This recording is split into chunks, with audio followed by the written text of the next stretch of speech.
the point I want to make here is that networked computers are different. They're a different technology. So we talk about technology, we talk about computers.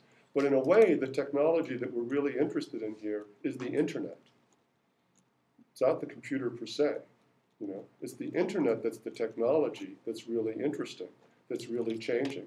And as we get into cloud computing and other sorts of things I won't get into, this little box is going to turn into nothing but just sort of the little receiver that allows us to pipe into the technology that really has all the power and potential. I've got one too. Yeah, well, now I get to use my lines, right? You carry the internet in your pocket, right? What happens to education when you can carry the internet in your pocket? I'll come back to that in a second. So networked computers now enable a whole new set of activities. They enable that kind of collaboration and communication. They allow a connection with the wider world. And a lot of schools are using this in all sorts of interesting and creative ways. But now I want to talk about the third phase of that, what I think we're moving into even a fourth phase. And that is portable computers, mobile computers, and wireless connectivity. So what happens to education when you can carry the internet in your pocket? I used to carry in my head, I don't know, 100 telephone numbers. You know, I knew the phone numbers of all my friends in professional contexts. There are people I talk to every single day that I could not tell you their phone number if my life depended on it, because I entered it once, or more likely, they called me, and I pushed save, right? I put a name on it. I never looked at the phone number again. So even though I'm talking to them every single day, I don't keep those phone numbers up here anymore. In things I've written about, I call this an extensible brain. This is part of my brain now. This is part of my memory. If I lose this, I'm in trouble, because I've become, again, it's a relationship, right? I've become dependent on this. And my ways of thinking and what is important for me to keep in my brain is changed because of what I can keep in my mini brain, right? My portable brain. Now, that's not the only thing that this thing does, but it affects memory, it affects communication, and I think increasingly it affects what it is that we think kids should have to learn in school when there's this thing here that can more quickly and more accurately supplement what they can do with their own. Math teachers are dealing with this a lot, right? Do you let kids bring calculators into the classroom? Well, I think in the end, there's no way you're going to be able to stop that. We keep trying to keep these things out the door. You know, teachers don't want kids to bring their phones or their smartphones into the classroom, but eventually that's going to be, well, they still do it. They just do things under the desk or whatever. And so we keep trying to sort of keep these things at bay, as opposed to saying they're with us. They're part of our bloodstream now, and the educational task is to learn to use them wisely and intelligently and prudently, and not to pretend that we can somehow live without them, because increasingly we can't live without them. And that's got a good thing and that's got a good aspect and a bad aspect as well. So when you have the internet in your pocket, clearly what you need to know and carry around in your the gray brain, the soft brain, is going to be different. But I don't think we begin to rethink the curriculum in terms of what is and isn't essential knowledge anymore, or essential skills, when we have this thing that's with us all the time. I'm going to use the word ubiquitous in a second. A second aspect of these is that they're mobile, that you can carry them into the classroom and you can carry them out of the classroom.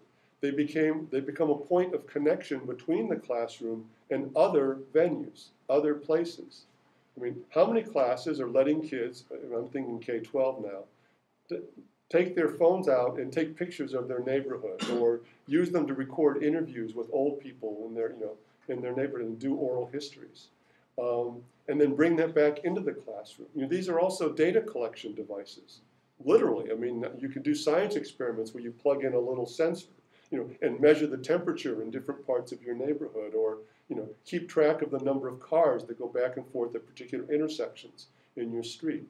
It becomes a way to do something else that John Dewey talked about, which is breaking down the walls of the classroom and making the entire neighborhood, the community, the city, a part of the classroom. And what breaks down those walls is the portability and mobility of these devices that you can carry out to collect things, library research or video or whatever, and then bring those things back into the classroom as an educational resource. And so now I want to talk about this notion of ubiquity.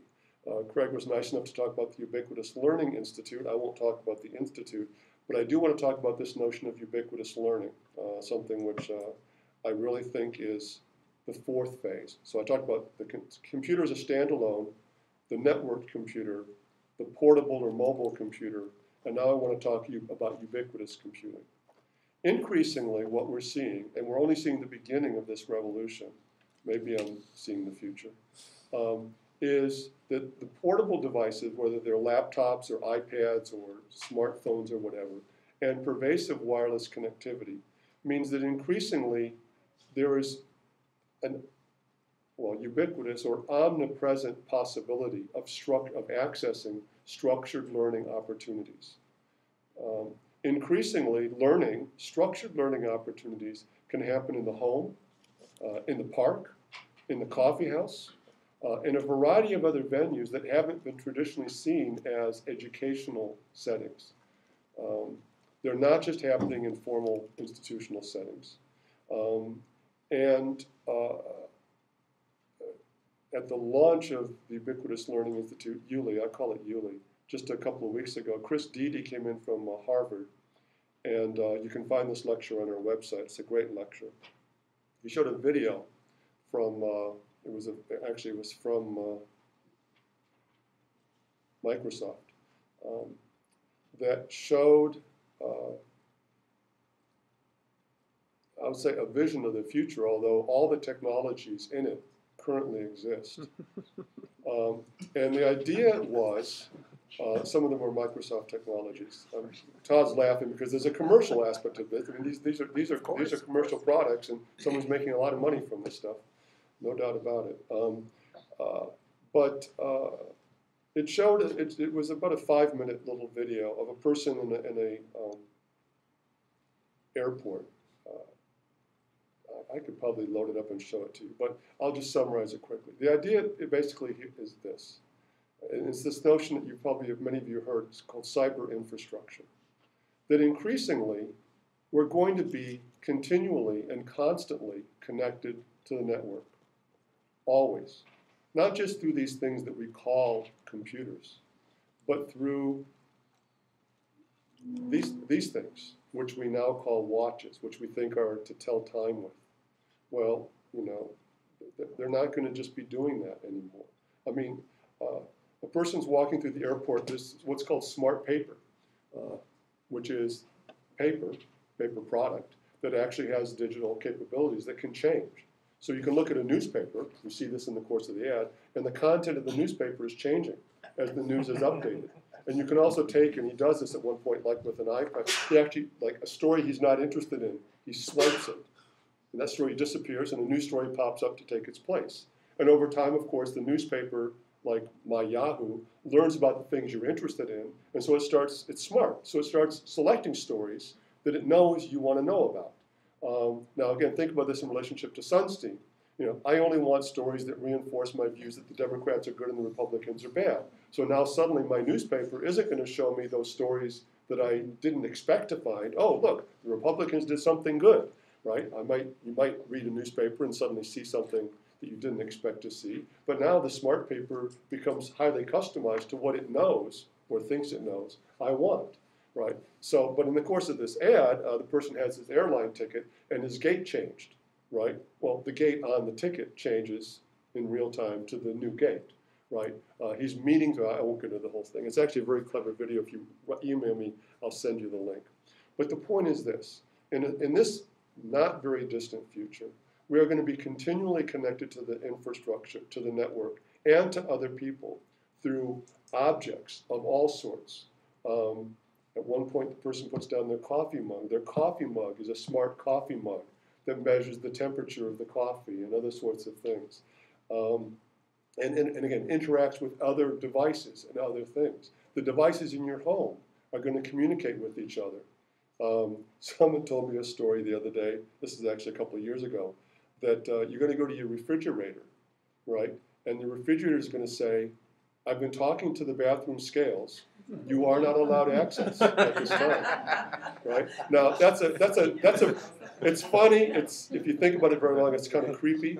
But again, think about the really positive aspects of having the different devices in your house and able to communicate with each other.